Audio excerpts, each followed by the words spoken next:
One artist gave Spider-Man his soul, the other gave him his swagger, and together they created an icon.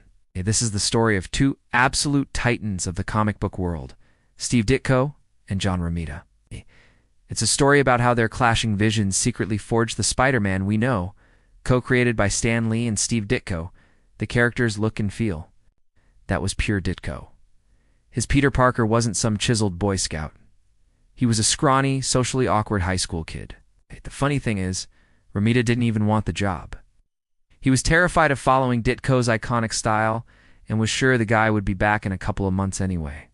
For his first few issues, he actually tried his best to imitate Ditko's art. Are you Team Ditko, the gritty originator? Or are you Team Romita, the stylish superstar? Let me know in the comments below.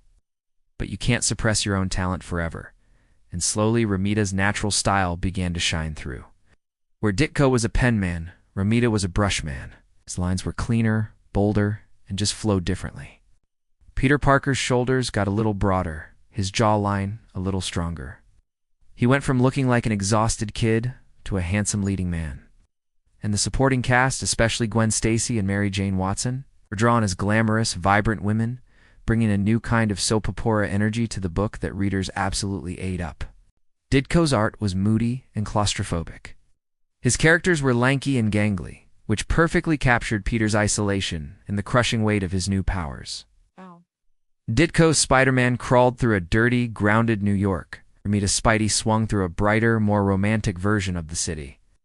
Ditko's action was acrobatic and fluid, showing off a hero who was nimble and quick. Romita's Spider-Man was more of a powerhouse, and his fights felt more like heavyweight brawls. Even the villains evolved. Ditko gave us bizarre, almost surreal creations.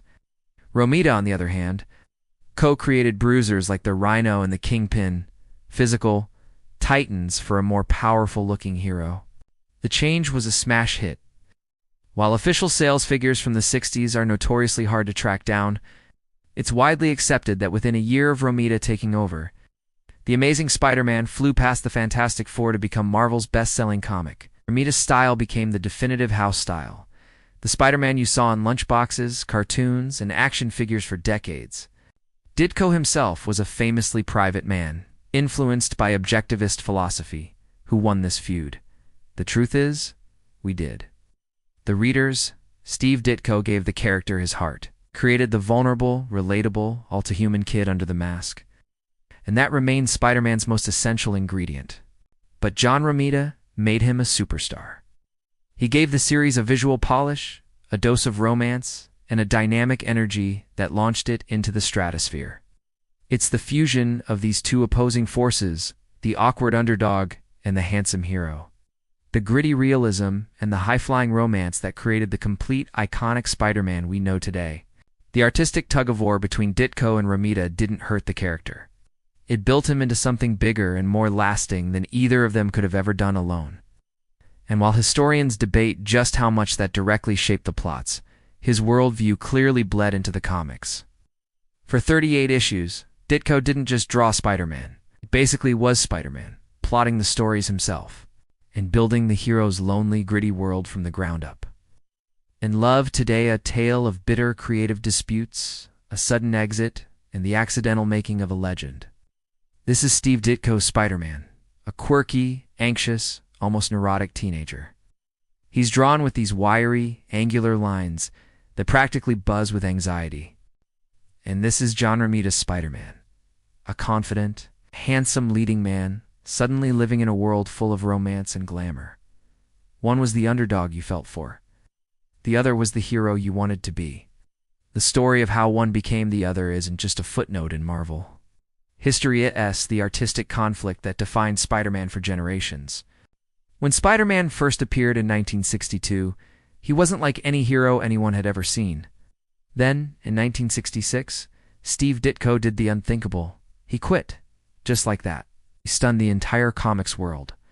For decades, the reasons have been a source of debate. Stan Lee often pointed to a fight over the Green Goblin's identity.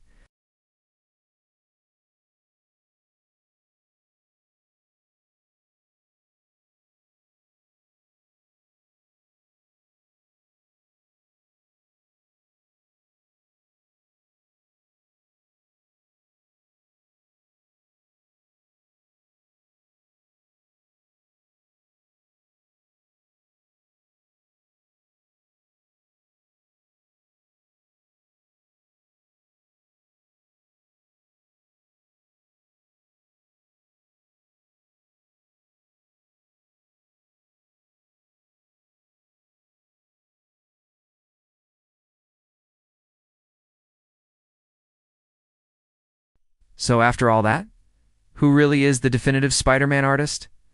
But what do you think?